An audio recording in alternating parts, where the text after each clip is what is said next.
Hey guys, today's Monday, the 11th of January, and I didn't get a chance to do a video on the weekend, but I thought I'd just change it up a bit, because I'm still kind of like playing around with, how I want to, kind of do this. So I thought I'd just try out, and rather than doing the weekly updates, because, it's kind of repetitive, it's kind of a bit boring, not really that exciting. So I thought I'll just kind of do like a video each week and just kind of help you through some kind of the main common questions, for people getting started with this kind of stuff. How much capital do you need and all that kind of stuff. When do you enter? When don't you enter? What markets can you trade? What's the what's the account size you can start with? All that kind of stuff, right? The risk, trade planning, all that kind of stuff. So I kind of step you through some of those things because a lot of these things are really important and most people aren't exposed to it. So especially if you're a retail investor and you don't really have anyone else around you that really trades. You might have the odd friend or two, but in terms of being around experienced traders, there are plenty around, but you got to look around for them. So yeah. So but just to kick things off, I just want to talk about spend a couple of minutes on markets, from last week, because last week was a bloodbath, and kind of give you the good and bad news, right? So well, let's start with the bad news first, right? So the bad news is we're kind of at the make or break, right? So all the markets at the moment, right, are at make or break. So I think I posted a a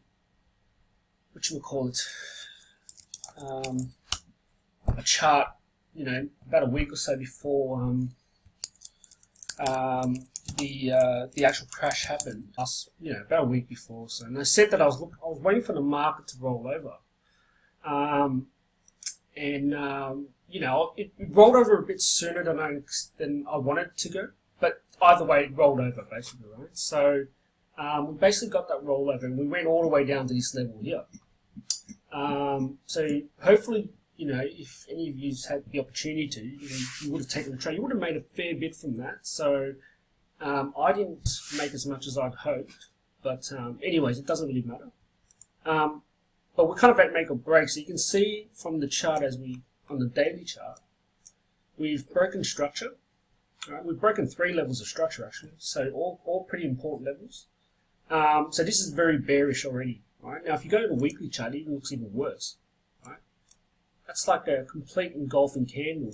Like all 3 candles in here are completely engulfed by this bigger, bearish candle. So, that tells me there's going to be continued downside, right?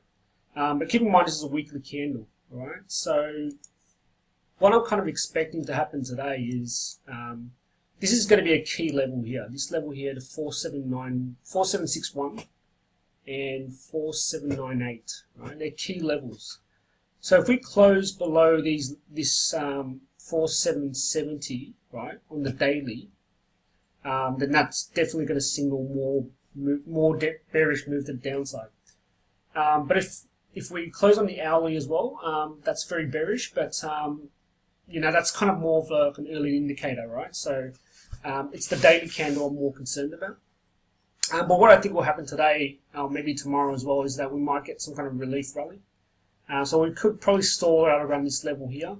That's kind of the zone there. I reckon we might push back up to probably say around this level here, say around just over 5,000.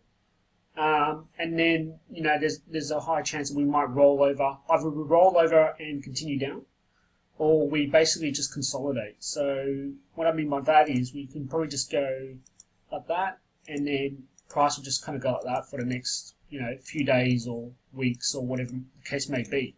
Just keep in mind the Federal Reserve FOMC meetings in 2 weeks as well, so that will have a big impact. So we might see the market move up, and then the week before that, we might actually see the markets go down leading up to the FOMC meeting. So that's a possibility. Don't know for sure yet, but we are at make or break.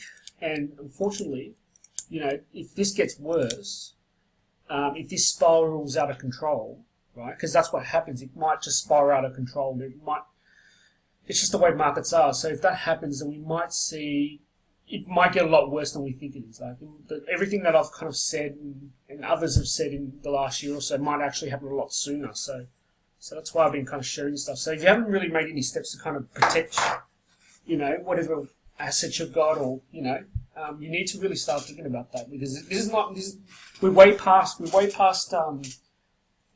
being nice, or being thoughtful, or being considerate of other people. Really, you just got to do it. If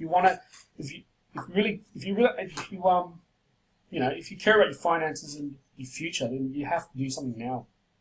So at the moment, everything's been held up by the only thing holding up the market right now, and the only thing that the main thing that's always holding the market up is confidence, right? That's the only reason why the market's up, regardless of whether the news is bad or good. It's held up because of confidence. But once that confidence disappears, or slowly gets worse, it exponentially builds. It builds and just grows. And as that grows, that's where you get the crash, right? If everyone's thinking the economy's okay, then they'll maintain their positions. But as they get more bearish and bearish, that's where you'll start to see some problems.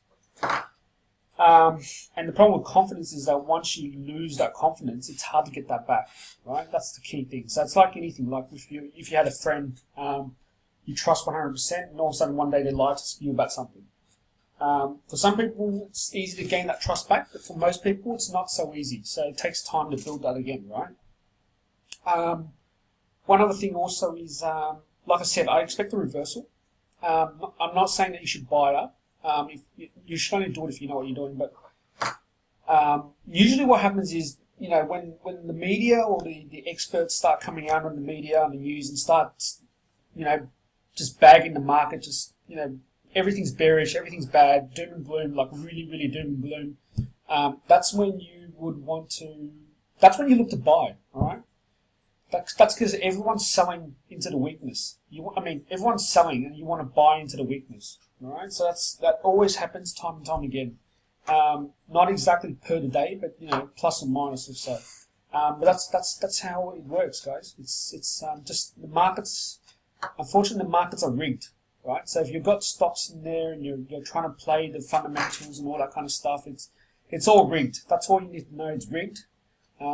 Accept it, right? Because once you accept it, then you can kind of figure out, okay, well, how do I take advantage of this market? And if it's rigged, right? And that's why I kind of want to do these videos a bit more, kind of explain to you how it all works, right? So, but anyway, so yeah, ASX 200 as it stands.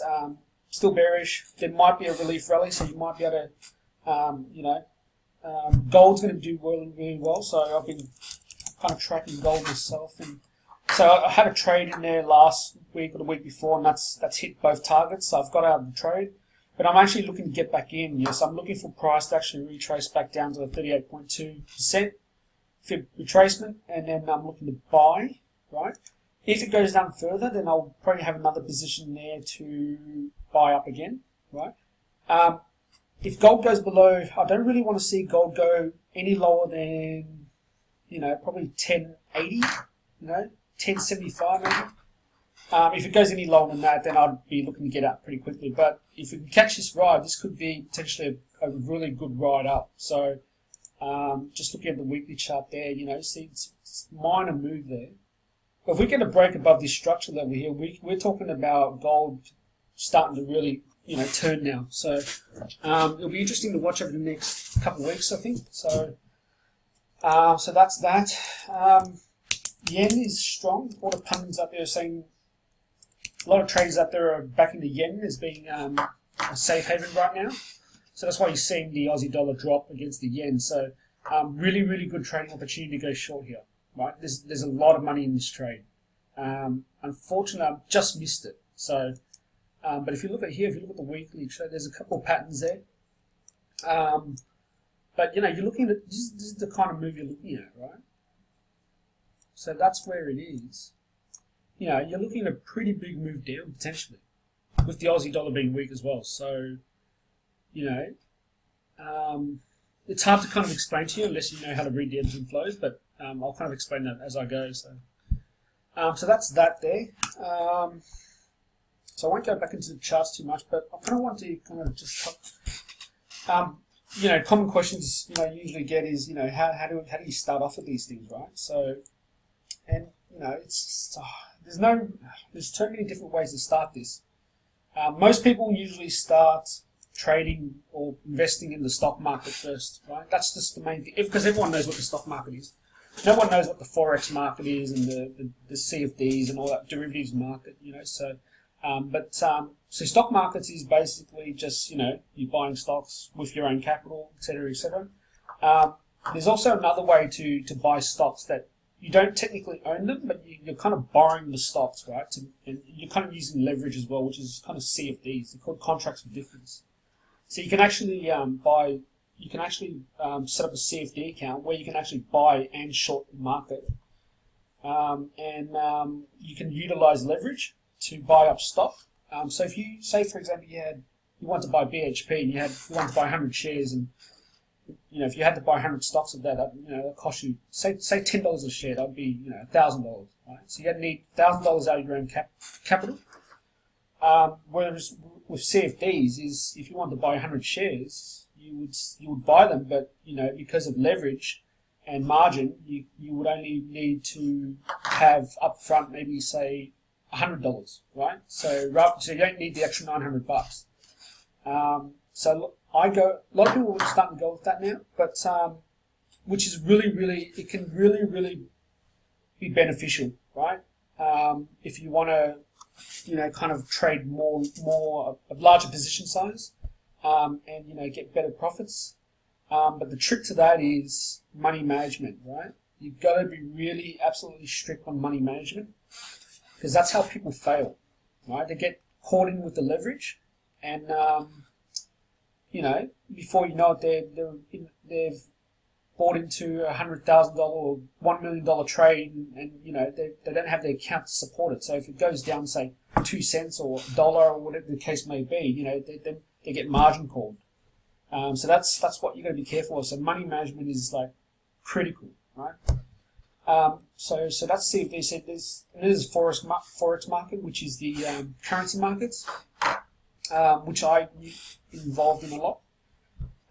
So basically what I do, a lot of people say, how are stocks, right? But I don't actually trade stocks. I look at them, but I don't actually buy. I don't trade them day in, day out. So I usually trade the currency markets, which is the forex market, and I trade the indices, so the stock indices. So rather than buying actual stocks to trade, I actually trade the actual, the ASX 200 or the Dow Jones or whatever the case may be, because that kind of captures everything anyway, right? I like the potential returns on that, right? It's a lot more liquid market, right? So if you trade in the forex markets or those kind of derivative type markets, there's high liquidity, right? So the forex market, for example, is there's $5.3 trillion coming in and out every day, basically, right? It's made up mostly of institutionals, right? So of the 5.3 trillion, 200 billion of that, right? This is a video I saw recently. 200 billion of that is actually retail investors like me. The average investor, right? The average person going into the market wants some money. 200 billion, right? Out of the 5.3 trillion. So who makes up the 5.3 trillion? It's the banks, it's the hedge funds, it's the big institutions, big investment firms, the governments as well. So they move the market, right? So it doesn't really matter how rich a retail investor is, even if he has $1 million account, he can't influence the market, right? It's not like the stock market. And there's always money coming in and out. So, that's the main reason why I moved to that, because with stocks, it's like you buy it and then you kind of, when you want to sell it, when it gets to your target level or your stop, whatever it is, it might take off a little bit here and there. It's not liquid. I want to get rid of it now. And the currency markets is perfect for that, because you're in and out of the trades really quickly. And plus you can utilize leverage like CFDs. But yeah, so I honestly believe that just through doing this a lot now, like maybe it's because I've done it for a while, but I don't see why no one else can do this, right? Now, not everyone can be a trader, obviously, because the trade, being a trader, I think 95% fail. 95% of people fail, right? If they want to become a trader, so it's only a 5%, the 5% that actually make it. Right? But that's only if you want to become a trader. You don't have to be a trader. You can be you can go and you can be involved in this as an investor or as a part-time trader. Or you can put one trade in a day, one a week. I don't see why people can't do that. And the profits you can generate from just taking one trade, could be huge. And you don't need that much money up front. Really, you don't. Like you can start off with a couple $100, right? Obviously, once you bring money management to that, you don't want to over leverage and all that kind of stuff, right? Because you can blow that $200 in 2 seconds, basically. But I just hear a lot of people just talking about how they just need money and they're making ends meet and stuff or whatever. And this year you're going to start to see a lot of layoffs, right?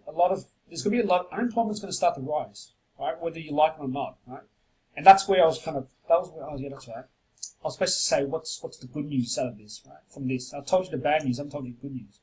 So the good news out of this is that because of all this volatility and the likelihood that we're going to see a lot of big movements in price, presents a lot of opportunities to make money, heaps of money in this market, right, guys?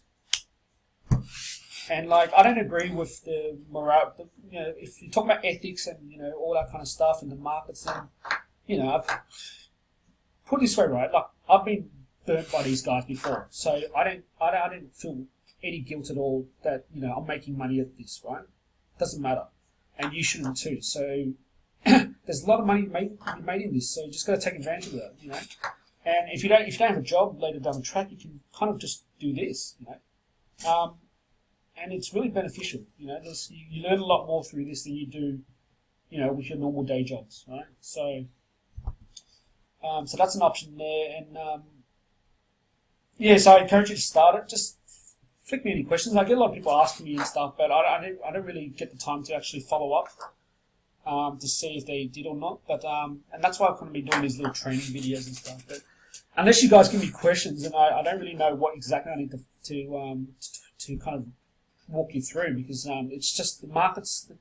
The markets are massive. The forex market and the derivatives market, it's massive. So. You can trade anything. You can trade coffee if you want to. You can trade gold, you can trade silver, you can trade palladium, anything. Natural gas. So and also there's there are contracts in the that you can trade where it's very small. So each move is relatively small. So you're not actually risking your account too much. So what I'll do is, I think the next video anyway, what I'll do is I'll talk about the importance of understanding how much you want to risk, I think, and how much I'll see what happens. I'll think about it. But I want to try and make it more valuable, just something that can actually help. Because I know that the weekly updates I do, it's only really to a targeted group of people. People who kind of have an idea of how to read a price chart.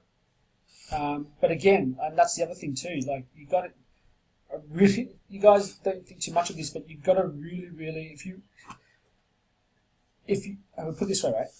If you can learn how to read the price chart and understand the basics of the ebbs and flows in the market, just the basics of how markets move, right? That changes a lot, right? That changes everything. That will transform your how you view everything in the market. Because your purchasing power, right? And this is what I keep telling people, is that once you know this really well, your purchasing power has tripled, right? And what I mean by purchasing power is, I don't mean the actual, your ability to buy and negotiate on things, right? It's more like a little bit of negotiation. Because you can read this, you can anticipate future moves. Right? And if you can anticipate future moves, right? Which is, that helps you with your, if you had to go out and negotiate, say, like say buying a house or something like that, or whatever the case may be, or rent or something, because the market's going to be like this in the coming. You it's going to be good or bad, right? And that helps. And the purchasing power also gives you, because you know this, you have a backup plan, right? You know that if you lose your job, you have a fallback plan. Provided you got some capital, you got some savings, you can temporarily trade the markets whilst you look for a job. So you don't have to worry so much, right? But like anything else, it requires a lot of work and dedication and trying to learn the thing, not just trying to find the fast way to do it. But because, like I said before, the markets are rigged, right? Just understand the markets are rigged. All these moves here are not random, right? They all ebb and flow, and when they ebb and flow, they ebb and flow in a way that where they reverse, it's for a reason, right? But I can, just looking at this chart here, like you've got this big up move here, like this example here. I'm not going to worry about these little ones, right? Unless I have to, but I'll kind of explain to you what I mean. So you've got this big move up, right? And then you got price coming down there, right? Where does it come down to? Look left. Structure leaves clues, right? You've got these structure levels here that give you clues as to why the price stalled there. Goes back up. Didn't go all the way back up, or did in this one, but I won't worry about these little moves. And then you get this rollover, right? Rollover effect, right? Now you can't always predict when it's going to roll over, but it goes down. Where does it go down to? Look left. Structure leaves clues, right? You got a structure. You got a double bottom here. Price has previously tested this level twice. You can call it 3 times, I guess, but really twice. So you know that as soon as price goes down, there is a high possibility that it's going to temporarily stall there for a little bit.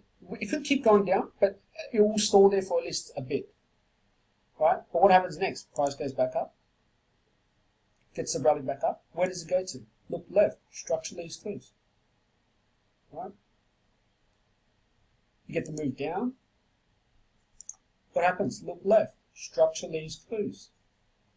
Okay? Get the rally back up. Gets a kind of a mini double top there. Look left. Structure leaves clues. Price rolls over. Look left. Structure leaves clues. And then goes back up. You get a triple top.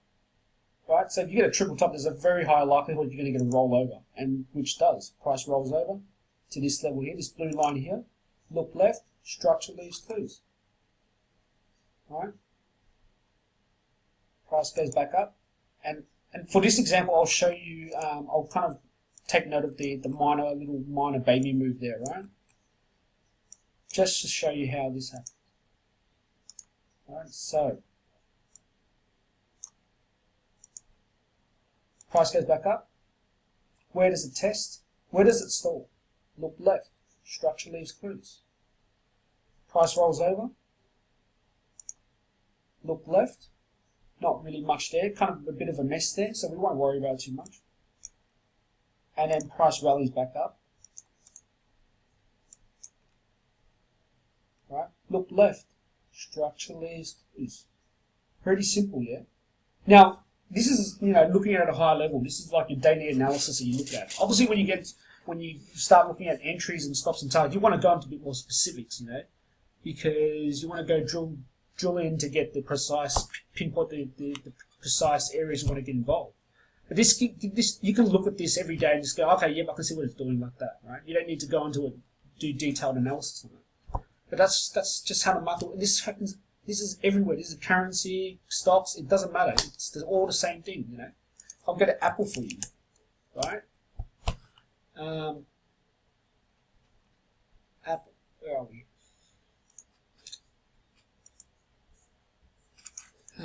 Apple. Apple's a really popular stock that a lot of traders trade. It's a market mover. Apple's a market mover. So, look, perfect examples. You get this up move here. All right, up. Price stalls, comes back down. Where does it go back? Look left. Structure leaves clues.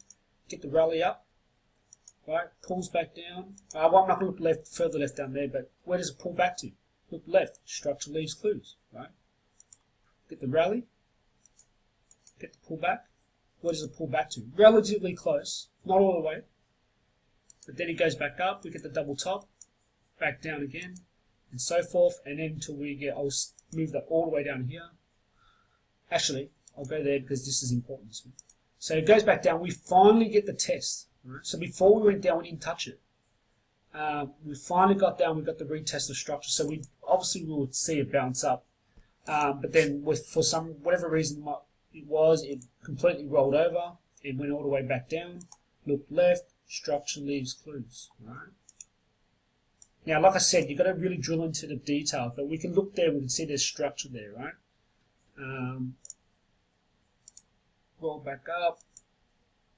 Not really much there, but as we pull back down, we pull back into previous structure. Resistance is now becoming support. We rally back up into previous support, now becomes resistance. And then we rolled over completely. Right? Where do we roll back to? Look left. Support level, structure leaves clues. Right? So what happens now? Right? So we can look at this now, we can say, well, two things are going to happen. It's either going to go up or down. Right? If it goes, and then if it goes up, where is it going to go up to? Like if the market were to go up, where is it likely to go to? Right? Disregarding whether you know it's going to go down or not. Right? Let's just say if it goes up, where is it going to go to? Right? Look left. Structure leaves clues. Right? So it's going to, at least at the very minimum, it's going to go up to hit that level there, and then reverse. Whether it reverses down here or whether it reverses down here, it doesn't matter. You know that there's a trading opportunity there. But if it reverses down, what we will get is we'll get it to at least test the previous level there. But yeah, so it's very simple. It's not that hard really. And I've been trying to show people this, some people this, but I've put my hand out there to say I'll help you, but they just don't seem interested. So I don't get it. This is like if you want to not work for anyone again, and do something that is pretty risk free, to start off, in terms of setting up a business, this is it, So I'll leave it at that because this has kind of gone on for a bit long. So, but yeah, hopefully that helped, guys. But if you have any questions, let me know. I actually do genuinely want to I've already helped a couple of people start it. That's more individually, but I want to kind of just get more people involved if they can. So up to you. Doesn't really matter if you do it or not. But this is not for everyone. And I know that out of the million people that I might try and show this to, there'll only be a handful of people. That's all I really need. So best of luck. I'll talk to you soon, and have a great week. I'll try and give you an update if I see anything interesting in the markets. Until then, I'll talk to you soon, guys. See ya.